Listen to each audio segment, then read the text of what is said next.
هنعمل مع بعض المحشي من الالف الى الياء. اول حاجة هنحط حبة زيت حلوين كده، ومعاهم بصلتين مبشورين كبار وعلى النار طبعا. وبعد كده هنحط طماطم معصورة زي ما انتم شايفينها كده، معصورة في الخلاط، ونسيبهم لحد ما يتسبكوا. وبعد كده هنحط لهم التوابل، هكتبها لكم على الشاشة كلها. وبعد كده هنقوم جايبين الرز مغسول طبعا كويس جدا، وهنحطه على الحاجات دي كلها ونقلبه كويس جدا على النار لحد ما يتجانس مع بعضه كده. وبعد كده هنحط الخضرة، شبت وبقدونس وكزبرة ومعلقة كبيرة من الصلصة.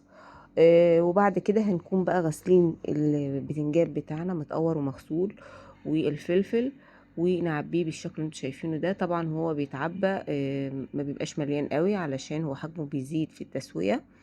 وبعد كده هنحطه في الحلة، هنرصه ونحط له الشوربة بتاعتنا، وبيقعد 35 دقيقة على النار. النار في الأول بتكون عالية وبعد كده بتتوطى. وبعد ما يستوي هنبدأ نحطه في صينية التقديم.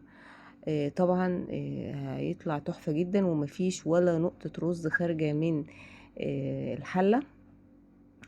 بيطلع روعة. جربوها هيعجبكم ان شاء الله، وبالهنا والشفا.